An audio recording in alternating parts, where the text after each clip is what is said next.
Señor Dios, soberano Rey, todopoderoso, venimos delante de ti nuevamente en oración porque necesitamos de tu auxilio para este tiempo que viene de estudio de tu palabra. Señor, una cosa que ruego es que no permitas que ningún pensamiento humano sea expuesto desde este púlpito. Ruego que podamos tener en buena y correcta perspectiva lo que vamos a estudiar hoy, que veamos tu palabra y seamos corregidos por ella, seamos instruidos por ella, seamos animados por ella. Que tu palabra sea la que dirija y gobierne este estudio de hoy y que nuestros corazones estén dispuestos, que tengamos una sed y un hambre de tu palabra, tal cual que nos lleve a estar atentos, a estar dispuestos, y no solamente para este tiempo, sino para una vez habiendo consumido tu palabra, que pueda ser de provecho para nuestra vida, que lo podamos poner en práctica. Pongo en tus manos este tiempo, Señor, y dirige y haz tu voluntad. En el nombre de Cristo Jesús. Amén. Las semanas anteriores estuvimos ya en la conclusión de este tiempo de lo que es el estudio de la iglesia, el Evangelio visible. Y yo les comenté la semana pasada que hoy iba a ser como un tipo de apéndice, o un tipo de, no sé, extra, porque es un tema que tal vez no es meramente doctrina de la iglesia, pero sí es algo que es muy importante que estudiemos. Una de las cosas que las semanas anteriores vimos fue acerca de la responsabilidad que los creyentes tenemos de asistir regularmente a la congregación. Un texto que es claro y es específico, un mandato, es Hebreos 10, 24 y 25, lo voy a leer. Considerémonos unos a otros para estimularnos al amor y a las buenas obras, no dejando de congregarnos como algunos tienen por costumbre, sino exhortándonos, y tanto más cuanto veis que aquel día se acerca. Por este texto debemos de entender claramente que el congregarnos no es una opción, no es algo que si se me da la posibilidad dentro de todas mis actividades, secundariamente me congrego, sino que debe ser algo que debemos de tener muy en cuenta. Y honestamente, creo que lamentablemente dentro de la iglesia, no hablando nuestra iglesia, sino la iglesia en general, y tal vez podamos estar incluidos usted y yo, no tenemos en estima el día domingo de la manera en la que deberíamos de tenerlo. Entonces, como les dije, hoy a modo de apéndice, vamos a tener un estudio. Yo lo he titulado La Iglesia en el Día del Señor. Vamos a estudiar varias cosas específicamente. Vamos a hablar específicamente por qué los domingos es el día que destinamos para congregarnos, porque hoy, día domingo, es un día tan especial que destinamos para congregarnos. Quiero hacer una aclaración, no que el culto de oración no sea importante. Por supuesto que es importante, pero eso es tema de quizá otro estudio. Pero quiero que nos centremos en la importancia de tener el domingo como el día del Señor. Y además me interesa que podamos ver también no solo la importancia de congregarnos, sino de tener la actitud correcta a la hora de congregarnos. Porque congregarnos, una de las cosas que vamos a ver es que podríamos hacerlo como una costumbre, como un ritual. Hay muchos buenos católicos que se congregan todos los domingos y van a misa, pero que lo estén haciendo correctamente, esa sería una buena pregunta para hacer. Entonces eso es lo que vamos a ver en esta mañana, la iglesia en el día del Señor. Primero que quiero que hagamos es hacernos la pregunta, ¿por qué nos reunimos los domingos? ¿Hay algo en especial que haya para que nosotros determinemos los domingos como el día que reunirnos? No podríamos determinar de repente reunirnos un martes o reunirnos un jueves como día de culto de la iglesia, el culto general. Bueno, vamos a estudiar eso. Primer texto que quiero que veamos es Apocalipsis 1:10, que nos presenta con algo muy interesante.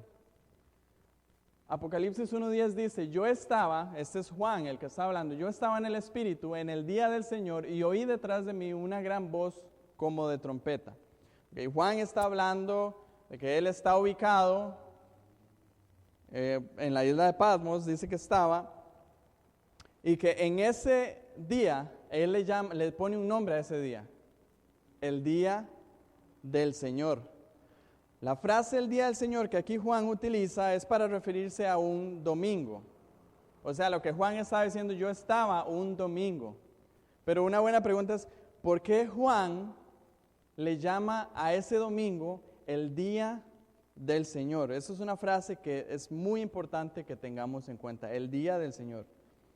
Yo creo que tenemos por lo menos de un estudio que podamos hacer en la Biblia, tenemos por lo menos 3 motivos para llamar ese día el día del Señor. Y vamos a ver esos 3 motivos. El primero es la resurrección de Cristo. Cristo resucitó un domingo. Vamos a Mateo capítulo 28. Mateo capítulo 28 y vamos a leer versículos del 1 al 10. Mateo capítulo 28, versículos del 1 al 10.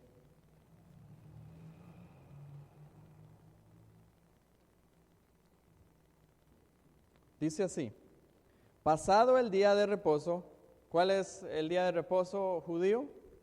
Los sábados, ¿verdad? Pasado entonces el día de reposo, amanecer del primer día de la semana, ¿cuál es el primer día de la semana? El domingo. Vinieron María de Magdalena y la otra María a ver el sepulcro, y hubo un gran terremoto, porque un ángel del Señor descendiendo del cielo y llegando, removió la piedra y se sentó sobre ella. Su aspecto era como un relámpago, y su vestido blanco como la nieve.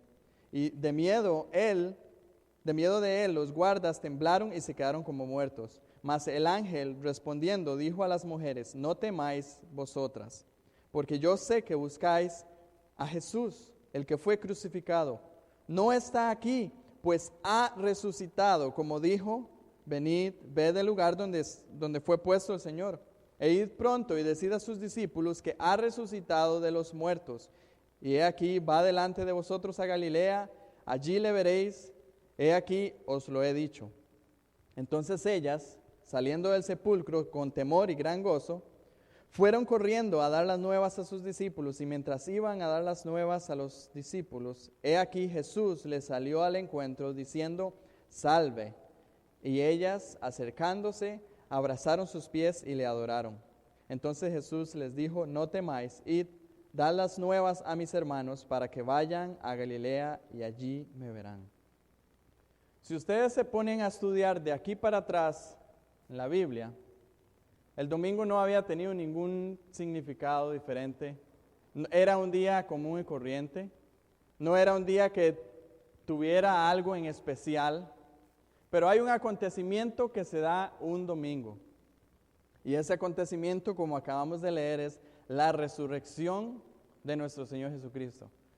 Una pregunta aparte, ¿es importante la resurrección de nuestro Señor Jesucristo? Por supuesto que es importante la resurrección de nuestro Señor Jesucristo. Es quizá uno de los eventos más importantes de la historia después de la crucifixión. ¿Por qué? Primera de Corintios capítulo 15, no lo vamos a leer, pero Pablo argumenta y dice, si Cristo no hubiese resucitado, vana sería nuestra fe, vano sería cualquier cosa que nosotros hubiéramos creído. Entonces la resurrección de Cristo es muy importante y el día que Cristo resucita es algo memorable. Así como es memorable nuestro cumpleaños, el día que nosotros nacemos y lo celebramos cada año, es memorable un evento como esto. Así como nosotros celebramos la independencia de nuestro país, celebramos la anexión del Nicoya, tantas cosas que destinamos para celebrar, la resurrección de Cristo también tiene que ser algo para celebrarse. Ese día, específicamente el domingo, fue algo impactante. no voy a entrar en todo lo profundo de que todo lo que sucedió ese día, pero es interesante hacer una revisión por Mateo, Marcos, Lucas y Juan, por ver todo lo que sucedió ese día. Sucedieron un montón de cosas. Recuerdan la historia de los que iban camino a Emaús. Eso sucedió el mismo día de la resurrección. Quiero que me acompañen a Juan porque ahí hay dos cosas específicas que suceden el domingo que es muy interesante repasarlas. Juan capítulo 20.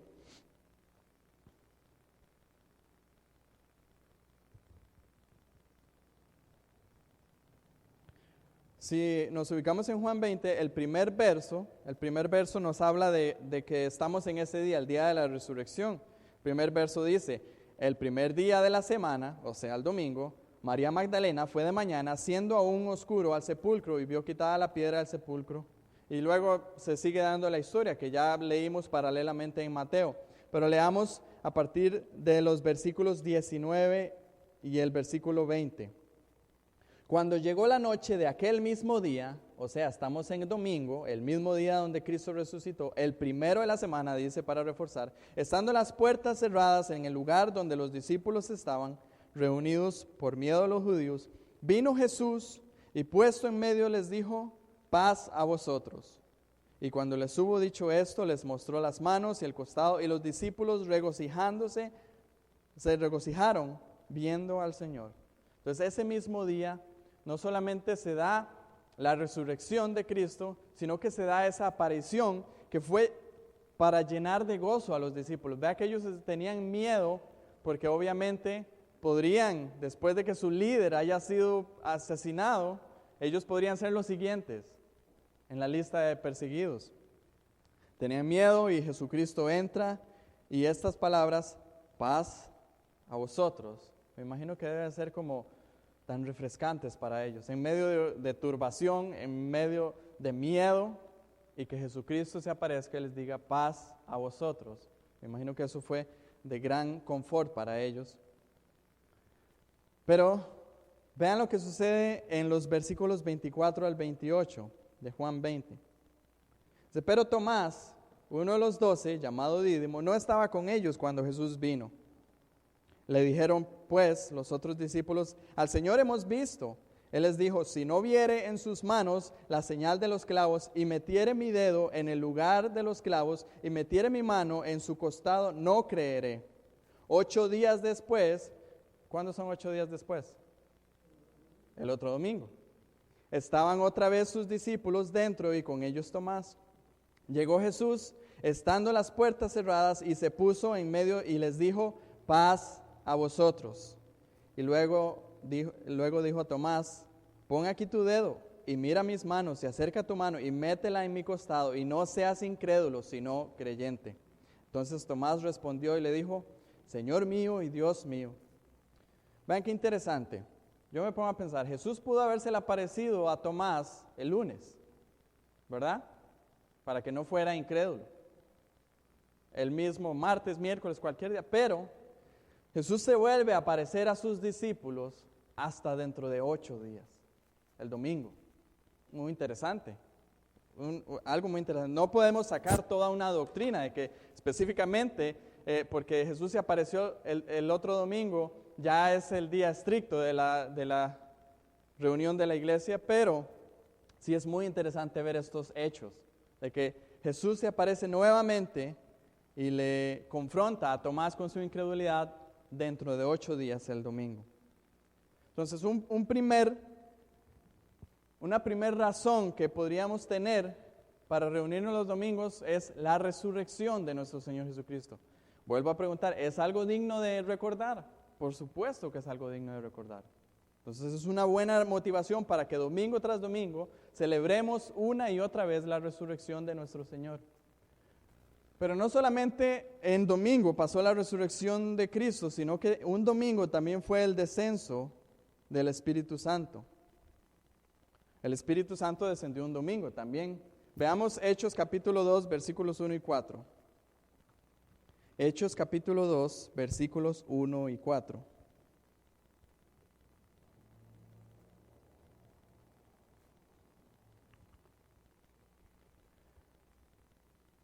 Dice, cuando llegó el día de Pentecostés, estaban todos unánimes, y de repente vino del cielo un estruendo como de un viento recio que soplaba, el cual llenó toda la casa donde estaban sentados, y se les aparecieron lenguas repartidas como de fuego, asentándose sobre cada uno de ellos, y fueron todos llenos del Espíritu Santo, y comenzaron a hablar en otras lenguas, según el Espíritu les daba que hablasen. Entonces estos primeros versos nos narran cómo fue la venida del Espíritu Santo, y nos dice que la venida del Espíritu Santo fue en un día en específico. ¿Cuál fue ese día que se menciona en el versículo 1? El día de Pentecostés. ¿Qué día de la semana era el día de Pentecostés? Es buena pregunta. Bueno, el día de Pentecostés era un domingo. Vamos a Levítico capítulo 23 y versículos 15 y 16. Levítico capítulo 23, versos 15 y 16. Dice así, aquí está Dios dándole las indicaciones al pueblo de Israel de cuáles iban a ser las fiestas que ellos tenían que seguir como mandato. Versículos 15 y 16 dice, y contaréis desde el día que sigue al día de reposo, desde el día en que ofrecisteis las gavillas de la ofrenda mecida, 7 semanas cumplidas, hasta el día siguiente del 7º día de reposo, contaréis 50 días, entonces ofreceréis el nuevo grano a Jehová. Ok, hagamos esto. Después, 7 días tenían que, 7 por 7 tenían que, dice, y contaréis desde el día que sigue al día de reposo. ¿Cuál es el día que sigue el día de reposo? Domingo. Desde el día en que ofrecisteis las gavillas de la ofrenda mecida, 7 semanas cumplidas. 7 semanas cumplidas serían 7 por 7, 49. Y luego el 16 dice, hasta el día siguiente del 7º día de reposo, o sea, el domingo. Contaréis 50 días, entonces ofreceréis el nuevo grano a Jehová. O sea, el día siguiente contaréis 7 semanas. Un día, el domingo, y 7 semanas después, 7 por 7, 49, ese día era el día 50 de Pentecostés. Si mis matemáticas no fallan, ¿verdad? El día de Pentecostés era un día domingo. ¿Cuándo viene el Espíritu Santo? El Espíritu Santo viene un domingo. El Espíritu Santo desciende un domingo. Ahora, ese mismo día, según Hechos 2, versos 41 y 42, no solamente desciende el Espíritu Santo, sino que también nace la iglesia. El verso Hechos 2, 41 y 42 dice, así que los que recibieron su palabra fueron bautizados y se añadieron aquel día como 3,000 personas. Y luego menciona, y perseveraban en la doctrina de los apóstoles, en la comunión unos con otros, en el partimiento del pan y en las oraciones. A partir de ahí es que nace la iglesia con la venida del Espíritu Santo. Vuelvo a hacer la pregunta, ¿es importante, creen que ustedes que sea importante celebrar no solamente la resurrección de Cristo, sino la venida del Espíritu Santo? Jesucristo lo había anticipado y había dicho que esperasen al Consolador. Y de hecho los discípulos estaban anhelando eso. Ese día domingo, el día de Pentecostés, desciende el Espíritu Santo y creo yo que es algo que es digno de celebrar. Una tercera razón para tener como el domingo como el día de reunión es que el transcurso del desarrollo de la iglesia vemos que el domingo llegó a ser un día especial. Veamos 2 eventos que se dieron en domingo. Hechos capítulo 20, a partir del versículo 7. Hechos capítulo 20, a partir del versículo 7.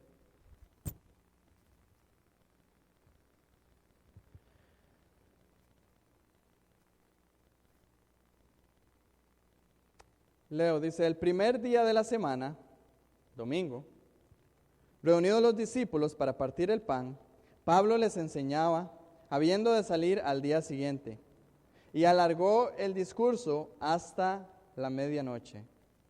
Detengamos un momento ahí. Ellos se reunieron un domingo para partir el pan. Este partir el pan es para tomar la cena del Señor. Esa era la frase que se le ponía a esta ordenanza, partir el pan. Además de esto, Pablo les enseñaba, predicaba Pablo la palabra de Dios. Y vea que su discurso inclusive se alargó hasta la medianoche.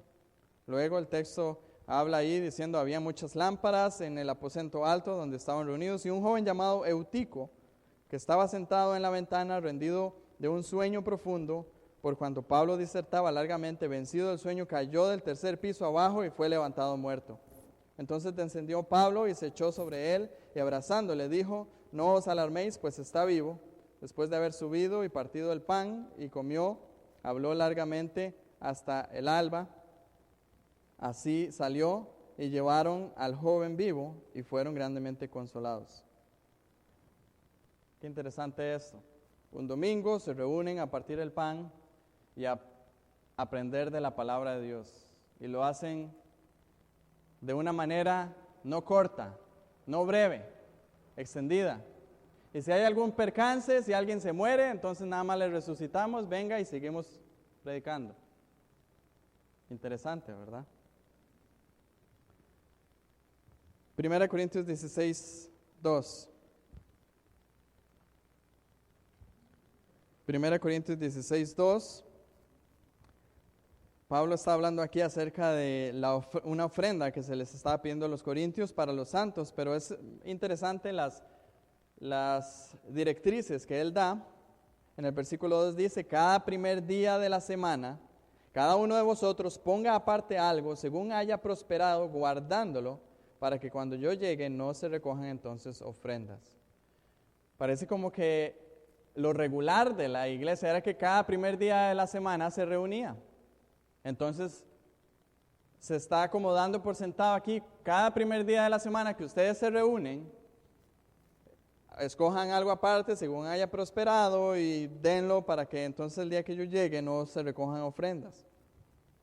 Pero ve que el día domingo fue algo que tomó la iglesia y comenzó particularmente a tenerlo, a celebrar sus reuniones los domingos, tanto que cuando llegamos a Apocalipsis capítulo 1, versículo 10, que Juan lo escribió alrededor del año, puede ser entre el año 90 y el año 100 de nuestra era, o sea, Apocalipsis fue uno de los últimos libros, ya ese día domingo había tenido un nombre, el día del Señor, el día del Señor. Así es como, inclusive si revisamos textos antiguos de los padres del primer siglo, vamos a ver que ellos denominaban ese día, el día domingo, como el día del Señor.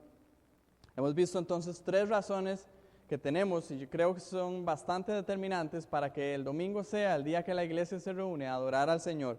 La resurrección de Cristo, la venida del Espíritu Santo y la costumbre o el desarrollo que toma la iglesia hacia ese día. Pero alguien todavía podría preguntar, bueno, ¿por qué es importante el día del Señor? ¿Por qué es importante el domingo? Volvamos nuevamente a Apocalipsis capítulo 1 y versículo 10. Dice Juan, yo estaba en el Espíritu en el día del Señor y oí detrás de mí una gran voz como de trompeta.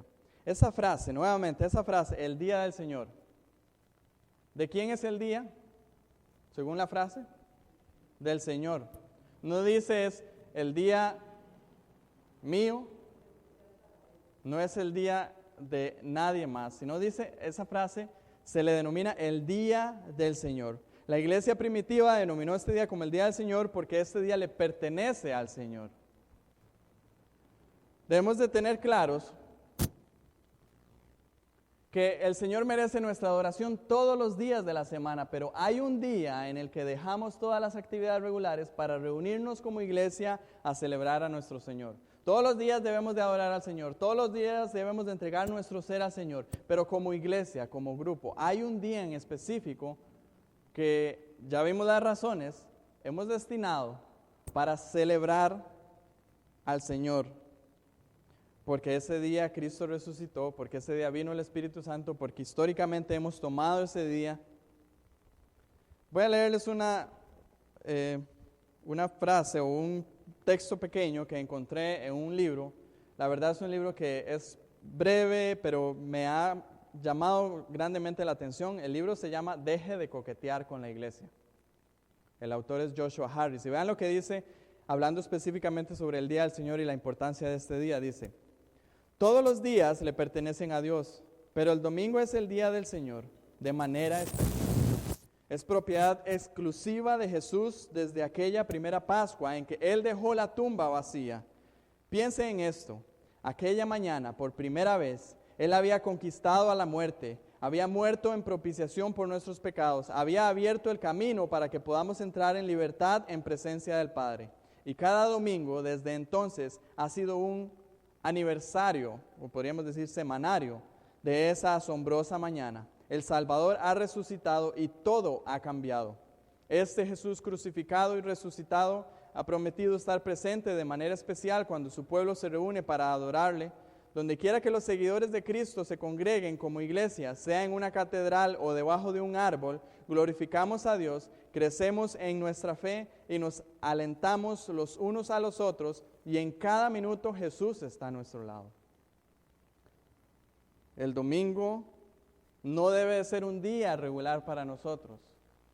Debemos de ver el domingo no como un día normal, debemos de ver el domingo como lo que es el día del Señor. Si viéramos, tal y como lo dice esta frase, el día del Señor, yo creo que nuestra actitud hacia el domingo sería completamente diferente. Al menos yo les digo, hermanos, a nivel personal, yo fui criado en un ambiente donde los domingos era ir en la mañana a culto, en la tarde venir, almorzar, visitábamos a mi abuela, pero sabíamos que en la noche nuevamente a culto.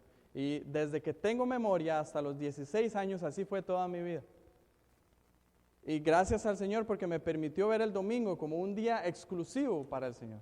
Y mi familia nunca se hacía ninguna otra actividad extra el día domingo. Y no lo digo para alabar a mi familia ni para alabar a nosotros, sino para que podamos ver un poco de la perspectiva que en ese tiempo, al menos, tenía mi familia, cómo se desarrollaba. Vean esto, si realmente apreciamos al Cristo resucitado, la gran bondad de Dios al enviar al Consolador y la historia de la iglesia, debemos de entender que el domingo tiene una importancia no pequeña. No es pequeña la importancia que tiene el domingo. Entonces, el domingo es el día del Señor. Es un día especial. Creo que ya lo hemos visto suficientemente claro. Ahora, ¿cómo debe ser nuestra actitud hacia los domingos? ¿Cuál debe ser nuestra actitud hacia ese día, el día del Señor? Para iniciar discusión sobre esto, leamos. Dice: si el domingo es el día del Señor, el día que la iglesia ha destinado desde su nacimiento para reunirse a celebrar al Señor, y nosotros amamos al Señor y amamos a la iglesia, nuestra actitud debe ser totalmente positiva y totalmente dispuesta para ese día. Qué triste es escuchar cuando se pueda decir: qué largo que estuvo el culto hoy, o para qué. En nuestra iglesia no tenemos esa costumbre, pero ¿para qué 2 cultos un domingo? No sé, me hace pensar que hay muchas personas que el domingo vienen a la congregación de la iglesia, pero no están aquí, no quisieran estar aquí. Es interesante eso. Nuestra actitud hacia el domingo, si entendemos que es el día del Señor, y que han acontecido todas esas cosas que hemos visto, deberíamos de tener una actitud totalmente positiva y totalmente dispuesta. Veamos algunos salmos que nos enseñan un poco, a manera de lo que el salmista tenía en percepción, de que nos enseñan un poco cuál debería ser nuestra actitud. El Salmo 27:4 dice: una cosa he demandado a Jehová, esta buscaré, que esté yo en la casa de Jehová todos los días de mi vida, para contemplar la hermosura de Jehová y para inquirir en su templo. Para mí esto es algo maravilloso. El salmista dice: una cosa he demandado a Jehová, esta buscaré. ¿Cuál es la cosa que demanda y la que busca? Que esté yo en la casa de Jehová todos los días de mi vida. Pero alguien podría decir, es que ese es el salmista hablando, refiriéndose al tema del tabernáculo, del templo donde estaba la misma presencia del Señor, y ya ahora nosotros no tenemos ese tabernáculo, ya no tenemos ese templo, entonces ese versículo ya no vale. Pero vea qué interesante que hay una frase que se menciona aquí que dice que esté yo en la casa de Jehová, en la casa de Dios. Ustedes saben que es cierto, este templo, este edificio no es la casa de Dios, no lo es. Pero ustedes saben cuál es la casa de Dios. Según Primera de Timoteo, capítulo 3 y versículo 15. Vea lo que nos dice 1 Timoteo capítulo 3 y versículo 15. Pablo le está diciendo a Timoteo, esto te escribo, aunque tengo la esperanza de ir pronto a verte, para que si tardo, sepas cómo debes de conducirte en la casa de Dios. ¿Y cuál es la casa de Dios? Dice que es la iglesia del Dios viviente, columna y baluarte de la verdad. La casa de Dios es la iglesia. Ahora, la casa de Dios no es este edificio, la casa de Dios. Cuando la iglesia se reúne, aquí está la casa de Dios, aquí está la presencia de Dios, aquí está Dios morando. Entonces, traslademos este salmo al día de hoy. Una cosa he demandado a Jehová, esta buscaré, que esté yo en la casa de Jehová todos los días de mi vida para contemplar la hermosura de Jehová y para inquirir en su templo. Vea que el deseo es de estar todos los días de mi vida. Siempre yo, cuando hablamos de temas como estos, yo digo, qué interesante. ¿Cuál sería nuestra actitud si la iglesia se reuniera todos los días? Muchos estaríamos asqueados, quizá, diciendo con una indisposición. Pero no, solamente, al menos en nuestro caso, nos reunimos los domingos y los jueves y aún así hay una gran indisposición para eso. Qué triste. Otro salmo, Salmo 122, verso 1. Yo me alegré con los que me decían, a la casa de Jehová iremos. ¿Es esa nuestra actitud? Yo me alegré con los que me decían, a la casa de Jehová iremos. Y un texto más, Salmo 84. Quiero que vayamos juntos al Salmo 84. Porque todo el Salmo mantiene algunas cosas muy importantes. Salmo 84.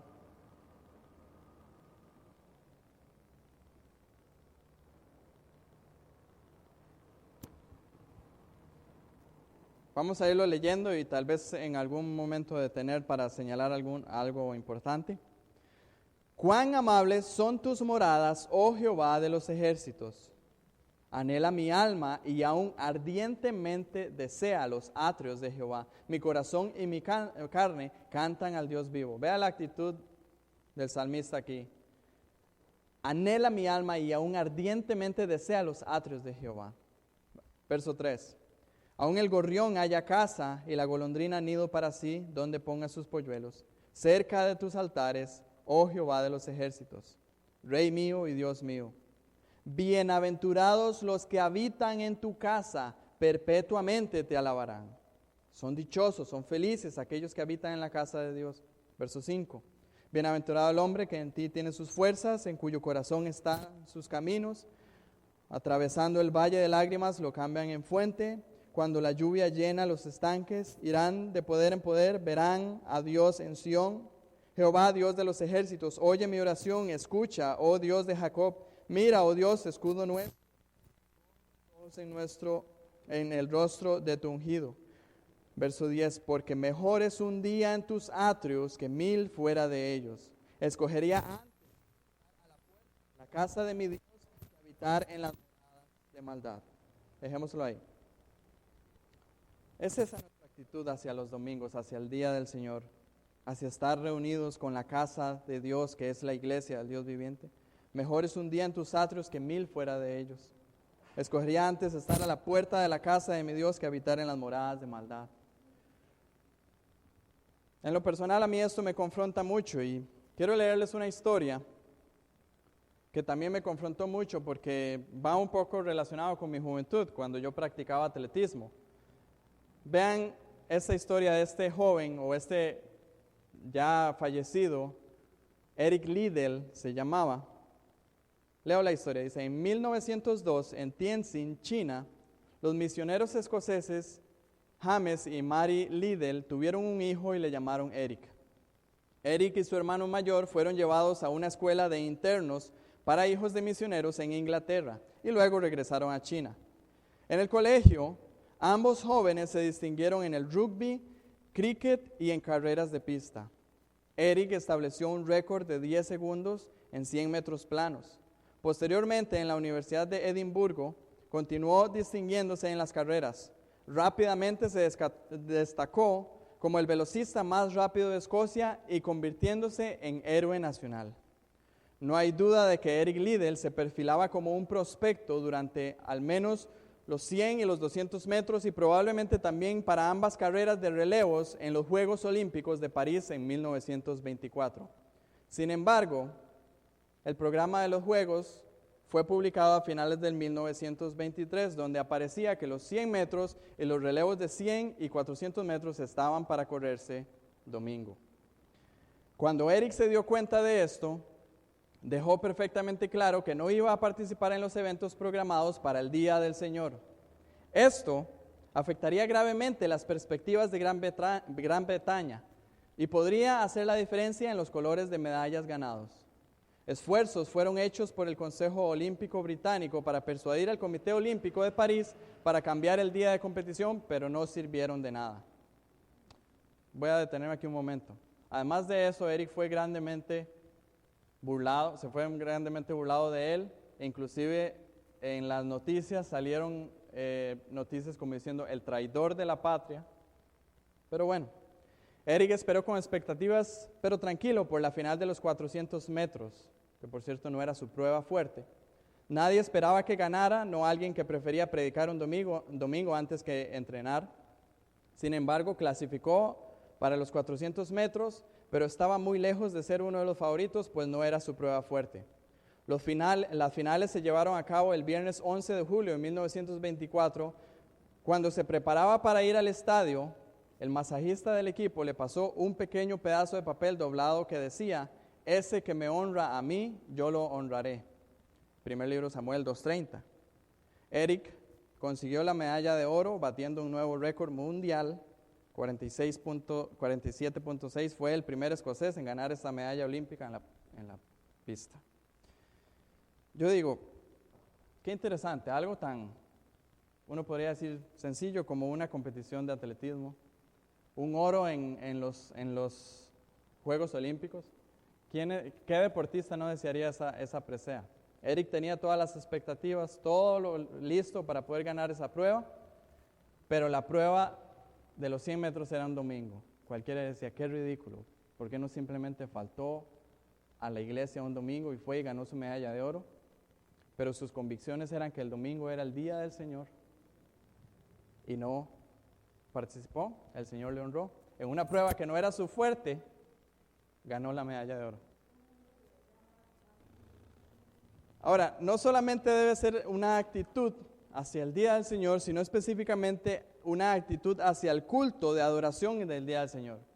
Porque nosotros podríamos de repente tener una actitud de ir, está bien voy, pero en el ir no tener la actitud correcta. Como les decía antes, hay personas que domingo tras domingo van a los cultos, pero no están honrando al Señor. ¿Qué dice? Nuestra actitud hacia el Día del Señor no solamente debe ser la de asistir al culto de adoración, podríamos llegar a hacerlo de una manera hueca y sin sentido y sin propósito. Debemos de tener un correcto comportamiento hacia el culto de adoración del Día del Señor. Y vamos a dividirlo de esta manera: antes, durante y después de este. Antes, durante y después de este. Antes, qué interesante, antes. Vamos a ver ese primero antes.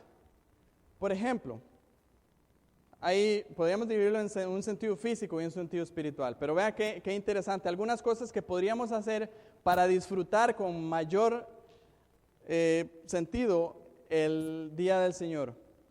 El sábado acostarnos temprano. ¿Qué pasaría si un sábado usted se acuesta bien tarde? ¿Cómo se va a levantar el domingo? Va a estar con sueño, va a estar cansado. Levantarse temprano el domingo es algo tan sencillo, porque con eso nos podríamos garantizar no llegar tarde.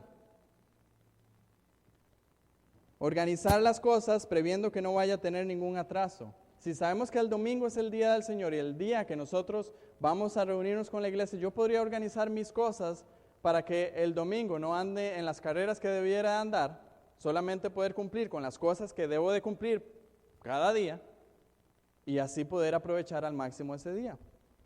Y también evitar actividades que puedan distraerle.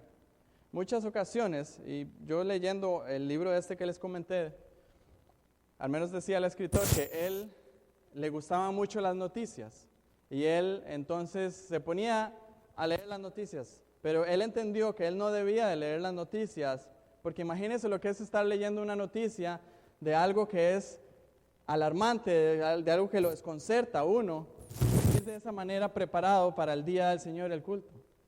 O qué tal muchas personas que se acuestan tarde tras de todo, y tras de todo se acuestan tarde viendo una película que no tiene nada que ver con lo que hacemos aquí los domingos en el día del Señor, sino más bien lo contrario. Entonces, evitar cualquier cosa que pudiera distraernos. Al menos una de las cosas que en nuestra familia hacemos, en nuestra familia nunca encendemos el televisor los domingos en la mañana, porque cualquier cosa podría distraernos, podría dirigir nuestra atención de hacia donde vamos por simplemente algo tan sencillo. Ahora, eso son cosas, convicciones propias, no tengo que, si a usted no le distrae eso, pues adelante.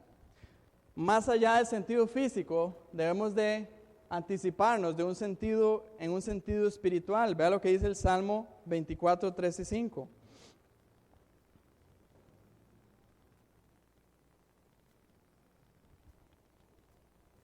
Salmo 24, 3 y 5 dice: ¿Quién subirá al monte de Jehová? ¿Y quién estará en su lugar santo?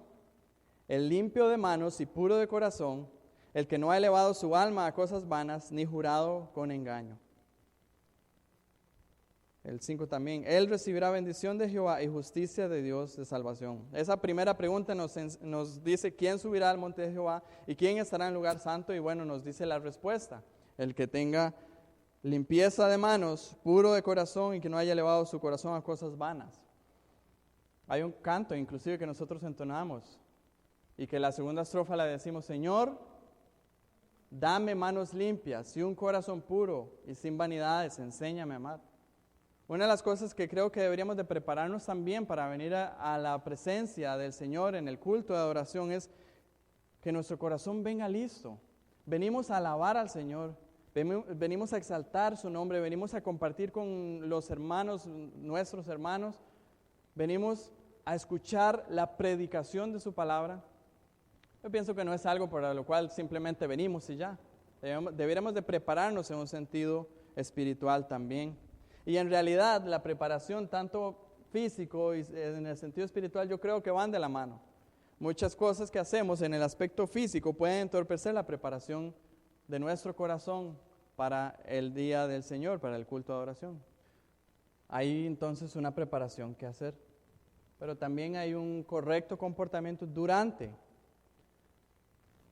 Si debemos de tomar con seriedad la anticipación al culto de adoración, con mucho más razón debemos de tomar con seriedad el tiempo de este. Vean lo que dice Eclesiastés capítulo 5, versos 1 y 2. Eclesiastés capítulo 5, versículos 1 y 2.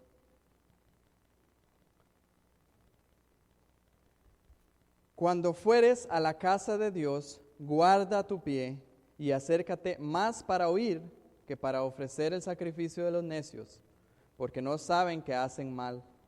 No te des prisa con tu boca, ni tu corazón se apresure a proferir palabra delante de Dios, porque Dios está en el cielo y tú sobre la tierra, por tanto sean pocas tus palabras. La primera frase, cuando fueres a la casa de Dios, guarda tu pie. La Biblia de las Américas lo traduce de esta manera: guarda tus pasos cuando vas a la casa de Dios. Por esta frase debemos de entender que el culto de adoración está a Dios y debemos de tener reverencia ante Él. Entendemos que cuando nos reunimos acá, es Dios mismo el que está en medio de nosotros. Yo siempre he argumentado diciendo, si el día de mañana nosotros tuviéramos una reunión con el presidente de la República, nosotros nos prepararíamos para ir a esa reunión, nosotros iríamos de la mejor manera para ir, porque es una persona que de una u otra manera, haga lo que haga, es una persona que está en eminencia y que le tenemos un respeto. Entonces el asunto de reverencia aquí es porque debemos de entender, porque no es un presidente el que está, es el Rey de Reyes y el Señor de Señores. Entonces nuestra actitud debe ser de total reverencia. Por eso Eclesiastés dice, guarda tu pie. Y esta frase es muy interesante, guarda tu pie. Porque vean, ¿cuál era la actitud que demandaba Dios para los que estaban delante de su presencia? Vemos dos eventos nada más. Éxodo 3:5, y dijo Dios, no te acerques, quita tu calzado de tus pies porque el lugar en el que tú estás, tierra santa es. Esto es cuando Moisés se presenta ante la zarza de fuego ardiendo, ¿recuerdan? Que Dios le dice, quita el calzado de tus pies, guarda tu pie porque el lugar en el que estás, santo es. Josué 5:15, un evento similar, y el príncipe del ejército de Jehová respondió a Josué, quita el calzado de tus pies porque el lugar donde estás, santo es, y Josué así lo hizo. El lugar era santo, no porque el lugar en sí fuera santo, sino porque la presencia de Dios estaba en ese lugar. El quitarse el calzado era una seña de reverencia, era una seña de respeto. Siempre, si nos fijamos en el Antiguo Testamento, siempre que la presencia de Dios estaba en un lugar, había respeto. Levítico 10:3 dice, entonces dijo Moisés a Dios, esto es lo que habló Jehová diciendo, en los que a mí se acercan me santificaré y en presencia de todo el pueblo seré glorificado. Esa es la actitud. Que Jehová se santificaba, Él se glorificaba. Vea lo que dice Salmo 89:7, Dios temible en la gran congregación de los santos y formidable en todos cuantos están alrededor de Él. Es un Dios temible. Yo creo que se nos ha olvidado que domingo tras domingo, cuando nos reunimos aquí en la presencia, estamos en la presencia de Dios y debemos de tener reverencia. ¿Cómo debe ser esa reverencia? Creo que esa reverencia debe ser en dos ámbitos, lo mismo que la preparación, en un ámbito físico y en un ámbito espiritual. Veamos primero el espiritual.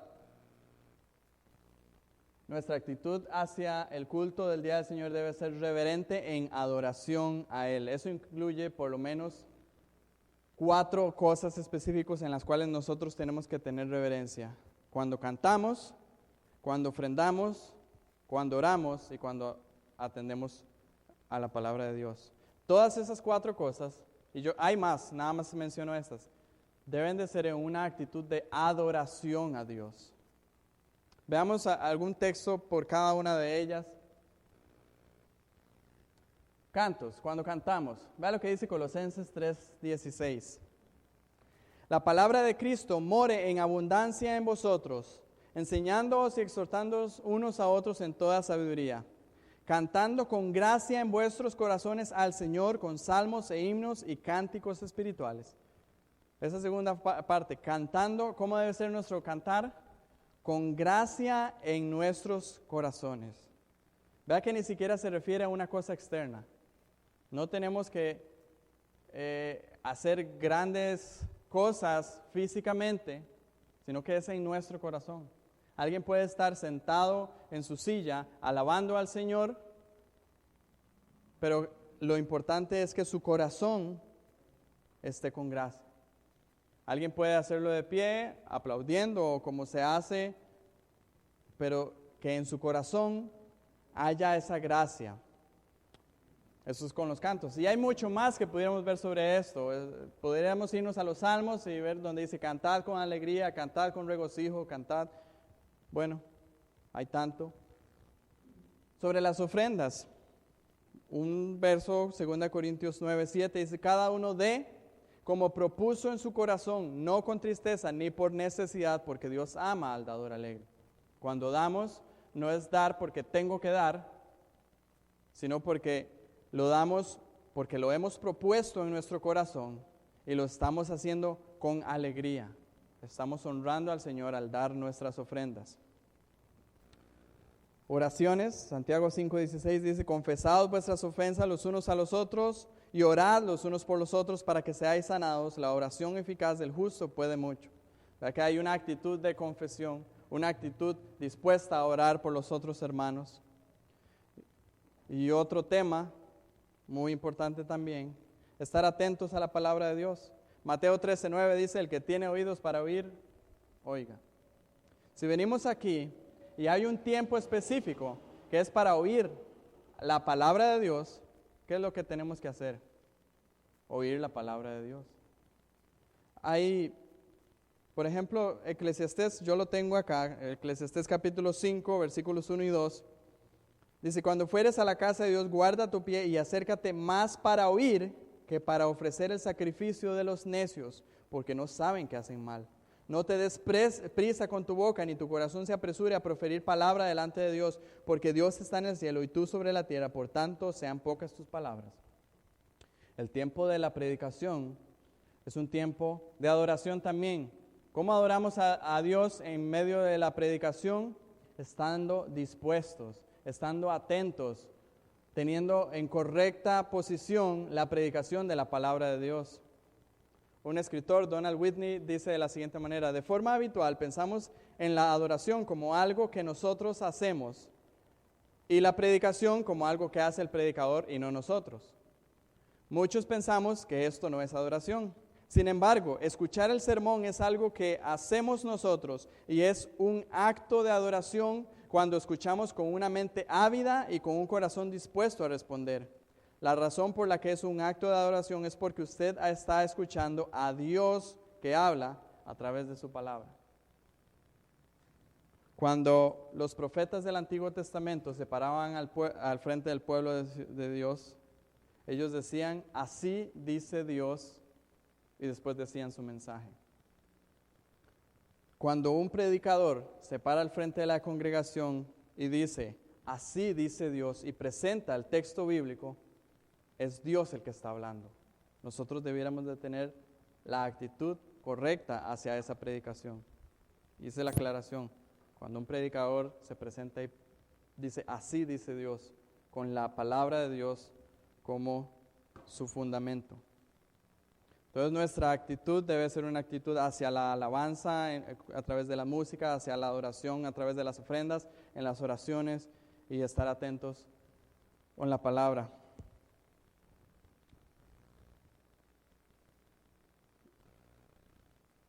Hay que también tener una actitud correcta en un sentido físico y hay muchas cosas sobre esto. Yo simplemente menciono algunas. Una vestimenta adecuada. Los domingos debemos de venir con una vestimenta que refleje el compromiso que tenemos nosotros con el día del Señor. No nos vamos a poner a hablar de modas, pero yo creo que es bastante claro que si el domingo es el día que podríamos denominar el mejor día de la semana, el día en el cual nosotros nos reunimos al frente de la presencia del Señor a adorarle, deberíamos de traer nuestra mejor vestimenta. Recuerdo tan solo hace unos años atrás que se decía la frase, anda con ropa de domingo. ¿Qué era esa frase? Anda bien vestido, anda con su mejor vestimenta. ¿Por qué se ha perdido eso? ¿Por qué los domingos muchas personas vienen así como les da la gana? Debemos de tener también las conversaciones correctas. Es triste cuando venimos aquí, venimos a adorar al Señor, venimos a alabarle, a estar delante de su presencia y que en medio de nuestras conversaciones haya conversaciones vanas, conversaciones que no tienen, más bien alejan el espíritu que se debe tener. No entorpecer el culto. ¿Cuáles son formas de entorpecer el culto? Llegando tarde. O sea, no entorpecer el culto sería llegar temprano, no irse temprano, no estar saliendo y entrando. Son maneras en las que entorpecemos el culto. Una vez que el culto ha iniciado, se ha dado oficialmente el inicio del tiempo en el que adoramos al Señor y le honramos. Cuando se llega tarde, se entorpece el culto. Cuando se va temprano, usted está entorpeciendo el culto. Cuando usted está entrando y saliendo, sea por los motivos que sea, a menos que sea por una emergencia, usted está entorpeciendo el culto. Evitar distracciones como los celulares, el sonido del celular cuando alguien le llama. Es una buena práctica apagarlo antes del culto y encenderlo al final. O si está esperando alguna llamada urgente, ponerlo en silencio. Conversaciones durante el culto. Yo quiero confesarles algo. Cuando usted conversa con una persona que está a la par suya, quizá no todo el mundo se da cuenta, pero el que está aquí al frente sí se da cuenta. Y se ve muy feo. No solamente porque se vea muy feo, porque usted está dando señas en muchas instancias de que a usted no le importa lo que se está haciendo aquí enfrente. Y si se está predicando la palabra de Dios, no es algo ligero. Por lo tanto, hay que tener la actitud correcta en esos temas. Si usted se sienta a la par de una persona y si usted sabe que esa persona le va a hablar y le va a interrumpir, no se sienta a la par de esa persona, aunque sea su cónyuge, aunque sea su hijo o su hija. Pienso que son actitudes serias que debemos de tomar para lo que estamos haciendo los domingos acá. Una más, estar o venir preparado. Traer Biblia. Aquellos que toman apuntes, traer su libreta de apuntes. Yo no entiendo cómo es que hay personas que vienen a la adoración al Señor, a escuchar la palabra de Dios y no traen su Biblia. Es como que yo vaya a comer sin tenedor y sin, ya se me olvidó cómo se llama el otro, y cubierto. Puedo comer igual, pero no va a ser igual. Es lamentable. Pero esas son actitudes que alguno podría decir, esos son simplemente cosas de legalismo. Pero entendemos lo que es el día del Señor. Entendemos lo que es estar delante de la presencia del Señor. Si entendiéramos correctamente, creo que cada uno de estos puntos a nivel físico que hemos estado hablando, serían algo que tomemos bastante en cuenta. Después, así como hay una preparación, hay todo una reverencia que hay que tener en el tiempo de la oración. También hay algo que debemos de tener en cuenta después del culto de adoración. Lo primero que tenemos que tener en cuenta después del culto de adoración es que una vez terminado el culto de adoración, el día sigue siendo el día del Señor. No es que el día del Señor son las 2:30 del Señor. Sigue siendo el día del Señor. Por lo tanto, deberíamos de invertir sabiamente el día de manera que honre al Señor. Yo no soy de los que piensan que usted no debería de ver televisión los domingos. No soy de los que piensan que usted no debería de eventualmente hacer algún trabajo en su casa. No creo que eso sea lo que nos enseña el día del Señor, pero sí creo que usted debería tener en su mente y en su corazón el día del Señor como lo que es el día del Señor. Quiero darle nada más unas 3 recomendaciones que podríamos tener en cuanto a esto. Meditar en el sermón. Si usted es de los que toma notas, podría meditar un tiempo, sacar un espacio en el día y meditar acerca del sermón, de lo que se predicó. Muchas veces, y lamentablemente, venimos aquí, terminamos el sermón y si se nos preguntara por ahí de las 5 de la tarde qué fue lo que se predicó, se nos olvida. Meditar acerca del sermón, practicar la hospitalidad. Qué bonito poder recibir algún hermano o alguna familia de los hermanos en nuestra casa para almorzar, pasar un buen tiempo, compartir. Eso es algo que inclusive la Biblia nos manda. Y también buscar la comunión con los hermanos, ya sea Recuerdo que hubo un tiempo, no lo hacemos actualmente, pero recuerdo que hubo un tiempo que nosotros, al menos los hombres, nos íbamos a jugar fútbol en las noches. Y uno diría, es algo vano jugar fútbol. Pero se convertía en un tiempo bonito donde compartíamos y que cuando no había ningún altercado, el Señor era honrado. Digo cuando no hay algún altercado porque siempre en los partidos se puede dar que se le suba a uno el apellido, ¿verdad? Voy a leer brevemente otro comentario de este libro que les comento de Joshua Harris, porque me gustó este comentario también. Dice, cuando termina la reunión del domingo, tendrá oportunidad de expresar su adoración a Dios por medio del modo en que ame y aliente a los que le rodean. John Piper alienta a su iglesia a llegar buscando a Dios y salir buscando a las personas. Otra recomendación práctica podría ser de repente aprovechar el domingo para visitar a algún vecino o alguna otra persona y compartirle el evangelio. Son simplemente recomendaciones prácticas que podríamos tomar. ¿Perdón? Hay muchas. Para concluir, yo quiero dejar algo bien claro. Es un asunto del corazón. Yo sé que yo he mencionado aquí cosas que son muy prácticas, como tener una buena vestimenta para el Día del Señor, como el tema de acostarse temprano los sábados, levantarse temprano los domingos. Son cosas muy prácticas, muy físicas, pero al final de cuentas es un asunto del corazón. La actitud correcta hacia el Día del Señor demanda muchas cosas prácticas, pero al final se trata del corazón. Vayamos a Lucas capítulo 6, versos 43 al 45. Lucas capítulo 6, versos 43 al 45.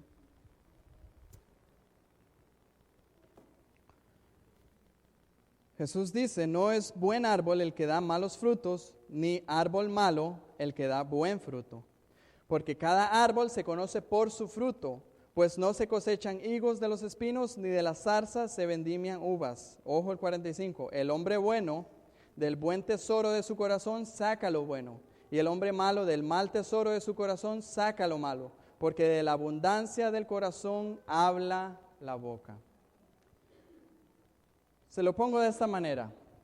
Si las cosas prácticas y físicas que hemos visto en esta mañana para usted le son chocantes y las desecha, revise su corazón.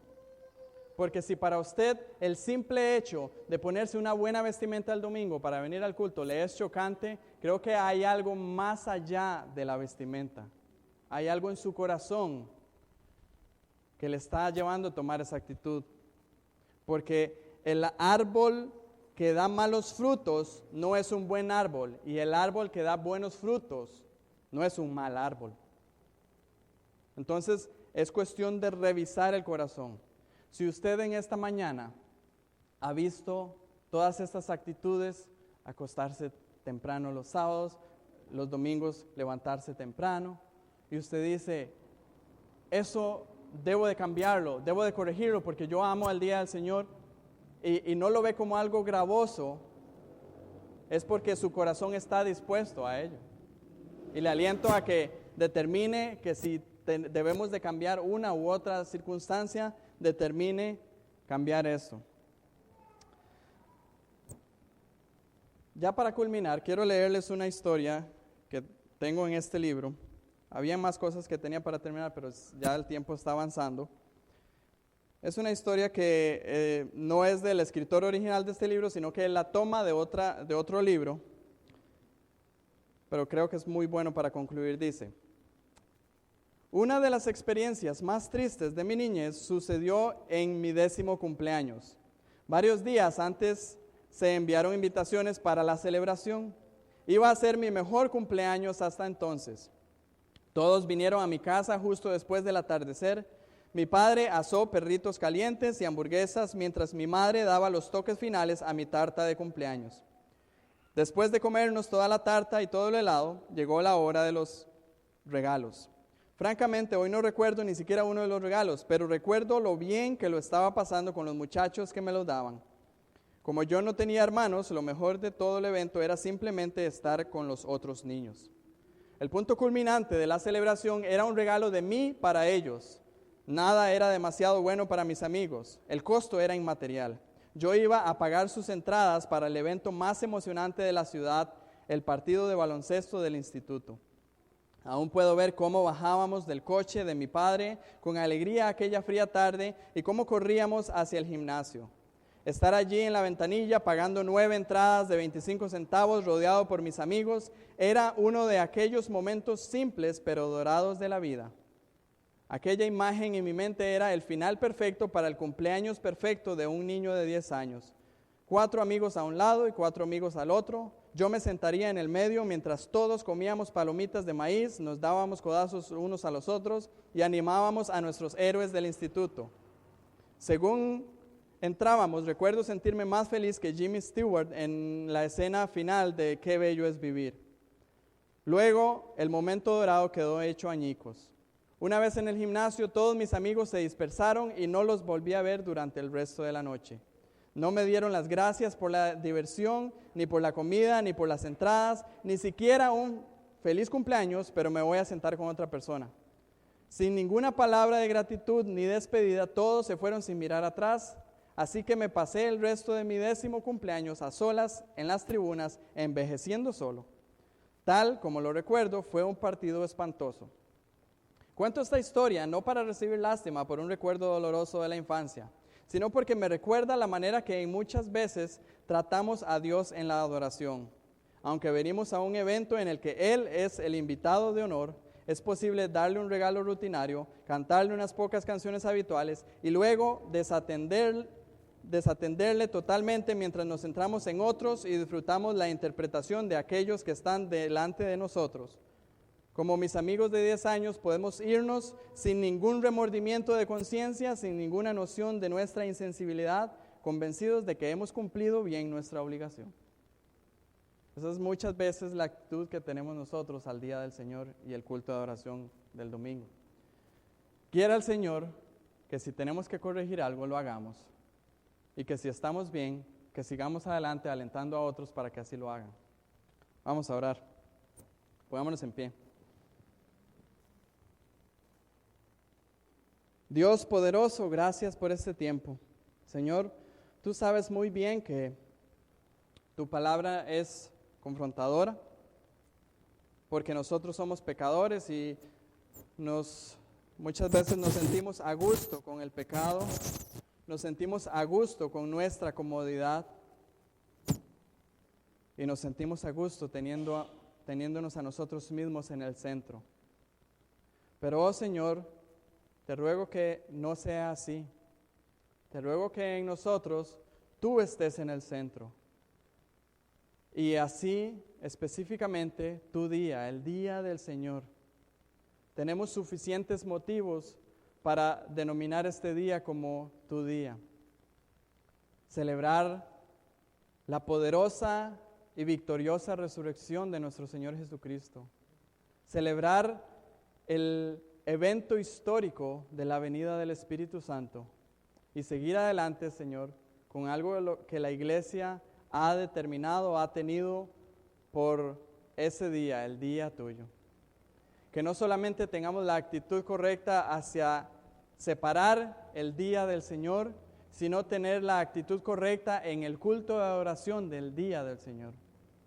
Que tú, Señor, seas el que nos convenzas de pecado, de juicio y de maldad por tu Espíritu Santo, para que así nosotros podamos corregir nuestra vida, entregarlo a ti, y que por la voluntad del Espíritu Santo en nuestros corazones, en nuestras vidas, podamos vivir de tal manera que te honremos en esta área. Ruego así, Señor, por cada uno de nosotros, en el nombre de Cristo Jesús. Amén.